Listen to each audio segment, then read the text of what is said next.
Race 2 of the 2024 Czech round. Movement before the lights went out from Alex Lowes there in P3. Disaster for Alex Lowes. Remy Gardner coming through from the middle of the second row of the grid. Danilo Petrucci swallowing up Lowes as well. Hits side by side for the race lead. Nicolo Bulliga hits the front. And Petrucci and Bautista. Bautista down. Alvaro Bautista and Danilo Petrucci, who clashed in race 1 yesterday afternoon, of this time both gone down at turn 1. Yeah, and Bautista, when your luck's out, your luck's out. And his luck is very much out at the moment.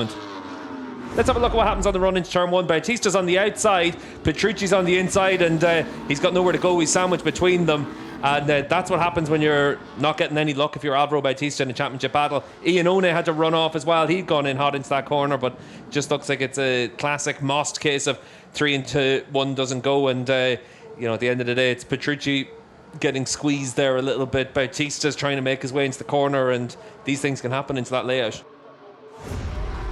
Start of lap 2, Michael van der Mark's got to run off the final turn against Alex Lowes, and we know that the BMW's had plenty of grunt in the hands of Toprak Razgatlioglu. Look at the pair of them closing down the Yamaha into turn 1, and van der Mark has to commit to passing both of them. Through on Lowes, through on Gardner, and van der Mark the best opportunity he's had yet this season to take a podium for BMW.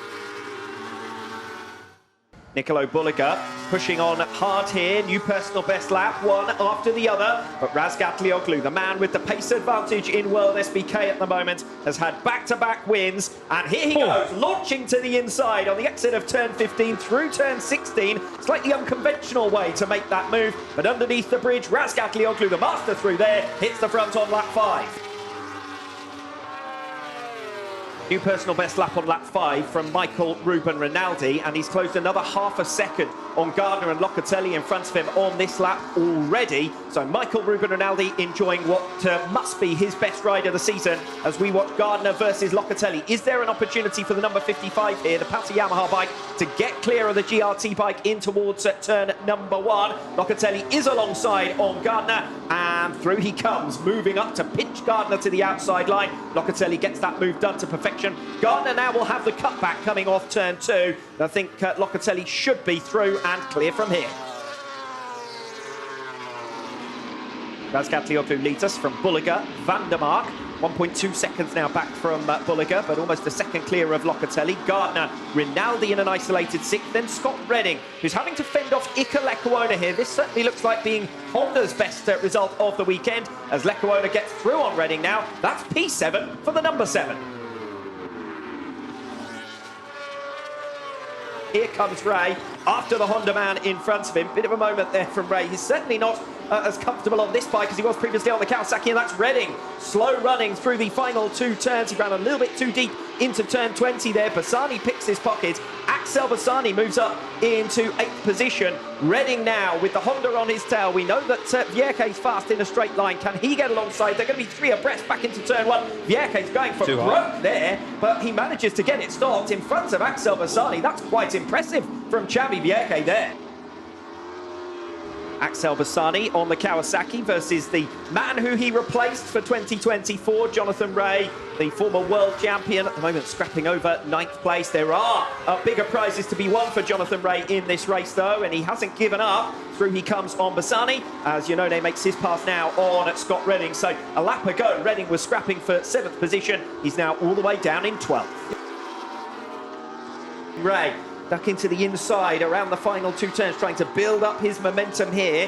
He was deeper on the brakes than Vierke in towards turn number 1 last lap, but he wasn't able to make it stick because of the speed of the Honda in a straight line. Here we go again for 8th and 9th places. Vierke holding the position. Ray to the inside line. He will get through. Jonathan Ray, he has to work very hard to do it on the Yamaha, but he has eventually got clear of the Honda and up into 8th position.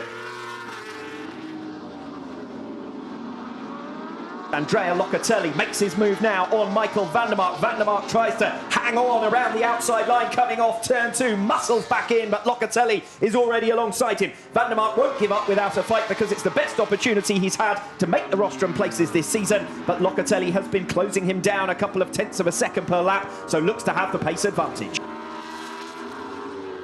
Ray is hassling and harrying Lecuona now on lap 17 of 22. Yeah, Ray's going to come through very soon, down in towards the right-handers at the end of the lap because he's got more grip underneath him. The Yamaha is working better than the Honda at this stage. There's still a top 6 finish on the line for Jonathan Rea if he can clear Lecuona quickly. Jonathan Rea did get through on Xavi Vieque into turn 1, but we saw how hard it was for the Yamaha to make the move there. So Rea wants to get it done earlier on in the lap, and through he goes. Jonathan Rea then at turn 15 alongside Iker Lecuona, who tries to come back at him.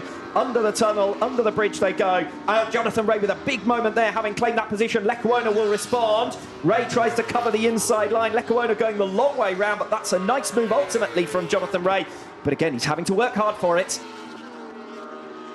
Remy Gardner versus Van der Mark, a little bit less obvious. Gardner is visibly faster, but frustrated thus far by Van der Mark. This is the closest, though, that he's been. Gardner ducks to the inside line. Van der Mark cannot respond. He'll try to keep up his momentum here. There might be an opportunity for Van der Mark down the start-finish straight at the start of the penultimate lap. He swings for a wide line. He's going to go for the cutback. We know the Yamaha is a little bit vulnerable in a straight line. 792 metres for Van der Mark to make this pass. He almost had to sit up and out of it there. Almost went up the back of Remy Gardner partway down the start-finish straight. Gardner commits to the inside line to defend the apex of turn 1, and that's Gardner now through and clear for 4th position. It's Michael Ruben Rinaldi versus Jonathan Rea. Rinaldi top independent, 6th his previous best result with Moto Corsa, but he's not going to replicate it here. Jonathan Rea comes through in straightforward fashion. Rea has been about half a second a lap quicker than Rinaldi to close a 1.5 second gap, and is now through for that 6th position. A hat-trick of hat-tricks for Razgat Lioglu over the line on one wheel to make it 10 victories in a row. Razgat Lioglu, the dominant force in WorldSBK, they're dancing at BMW once again.